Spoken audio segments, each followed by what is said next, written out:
Hey Internet, this is going to be the sixth video in my series on beginning a career as a composer and sound designer. So thank you if you've been sticking with me through the entire series. I know that's a lot of video.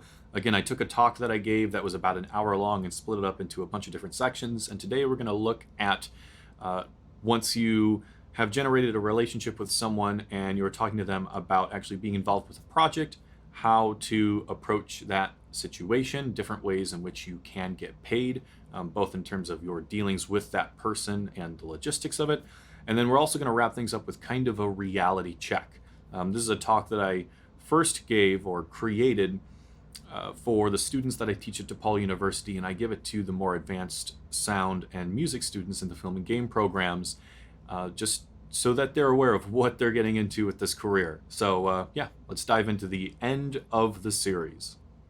All right, so you have purchased all your gear, you know how to use it, you have made yourself marketable, you have a website, all that sort of stuff. You have gone to conferences, you've initiated contact, you've maintained these relationships, and finally you're at a point where someone is considering giving you money to write music or do sound design or implementation or whatever what have you for their project. So how to finally get the gig and get paid. Know the types of agreements that you are targeting, know your pricing for all of that, and be confident in it. But if you're not totally certain about having that conversation and you're worried about price being an issue, which especially if you're early on in your career, budget is almost always an issue. Here's a script that I've used in the past. My usual rate is X, but I also understand your situation. What would you be comfortable with? There's a lot of thought on negotiation and whether you should give the first number or let them name it or whatever, what have you. But a lot of it stems from you stating what your value is. The first thing that someone hears tends to be what they associate with your value. So a lot of people say, you want to get that number out first. I think that it's much better to ask someone else questions and lead them to the value that they themselves are admitting and saying you actually have. But if someone just emails you and says, how much does it cost for this? Tell them a number and make it a healthy number. Value yourself. People will not value you until you value yourself. So have a healthy number. My usual rate is this. But if you don't want to scare away projects that maybe can't readily afford that, use that script. You've said, I'm worth this, but I'm willing to work with you. What makes sense? Also, think about what else you're giving them besides the actual audio work. So is it your availability, how often you're going to have communication with them? Is it specific rights that you're going to be able to give them? Is it you already have a knowledge of their source control or whatever it happens to be that will make the process so much easier? Or do you have ties to different organizations or events that can help publicize the project? There's a myriad of ways in which you can help them, and to help you and your chances of getting the gig, think about that and make sure that they're aware of all of those things. Have a contract ready. Again, have some templates. There's a load of options out there on the internet if you just want to have something that will suffice for a contract before you can afford a lawyer to have your own custom-made contracts. Have your invoice ready, and if you give them any sort of discount, make sure, again, circle back from talking about invoices earlier, make sure that you include the discount on the invoice. One, it reminds them that you're doing them a favor, that you're giving them a discount. And two, if it's a larger company where there's a number of people that you can possibly be working with, if the previous person that you worked with got you for a specific rate and then you gave them a discount, that next person may think that your rate is the discounted rate. But if you have it shown on the invoice every time, that makes it very easy for you to say, oh, well, I offered it to so-and-so because of this discount. And this is the discount that I gave, and this is the discount why I gave it. My actual rate is this. So it makes it Much easier for you to have that conversation as opposed to it coming off as, yeah, I gave it to this price for someone, but I'm going to give it to you for a different price. Know how they are paying you. Is it by PayPal? Is it by check? Is it by, direct, like a bank transfer or something? Have those systems set up already. Again, another reason why I like AndCo, because it bundles a lot of different things together. But know how they're going to pay you. And lastly, do not ever work for free. If you're working pro bono, so essentially for no money, how else are they compensating you? Again, all the things that I said already about what else you are giving them, think about your client in the same way. They can't pay you money. That stinks.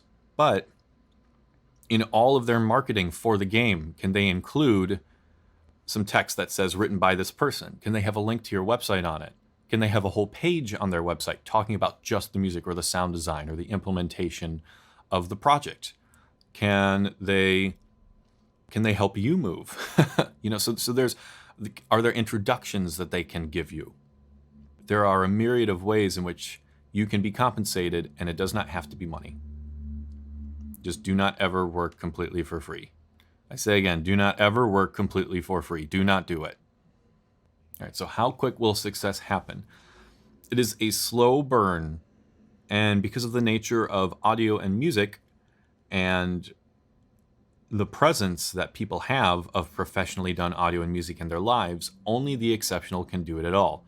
One, there's only that amount of gigs, and two, if you're surrounded by professional audio and music all the time, you have no patience for anything other than professional audio and music, which makes it a very high bar of entry into the industry.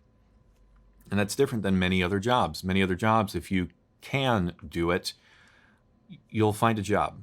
But in the creative disciplines, you have to be exceptional for you to be able to do it at all. You will almost certainly need a side job for the first 5 to 10 years. My first year doing this, I made only $3,000, right? I was very lucky in that I had just come back from some military training and I had a fair amount of money saved up. And additionally, I was also teaching at DePaul University. So I was able to keep going. But if I had just decided, I'm just going to do this straight out of the gate and just go for it, I would have failed miserably. So think about the smart way to approach this and just be realistic with yourself and be smart. Additionally, if you go the route of working for libraries, so much of that is dependent on just having a large volume and body of work, and it also takes time for those performance royalties to be generated. So keep that in mind. There's a composer that I met at the Production Music Conference a few years ago, and when he and I were talking, I asked him, how long did it take? Because he does library production music full time. I said, how long did it take before it became sustainable? And he said he did it for about 5 or 6 years. And that's waking up every single day, cranking out music, and then working side jobs at night before he could leave that and do the composing full time. Ultimately, look at the situation you're in and make the right choice for you. You need to be financially stable and realistic, and you are not a failure if you are not doing it full time. You are succeeding if you are still going. And lastly, it is a given that you are good at what you do. Why else should someone want to work with you? It is par for the course that you know your craft. Why else would someone want to spend that amount of time with you? Why else would someone want to trust you with their project? How else are you going to make their lives easier? Think about that. Hey, Internet. This is a quick reminder that the video you just watched is one in a series on starting a career as a composer and sound designer. I created about an hour-long talk and sliced it up into different topics, so as those videos become available, be sure to check them out. If you have a question on anything, feel free to throw that in the comments, and if you'd like some game, audio, music implementation goodness in your inbox every once in a while, be sure to hit that subscribe button. Thanks so much.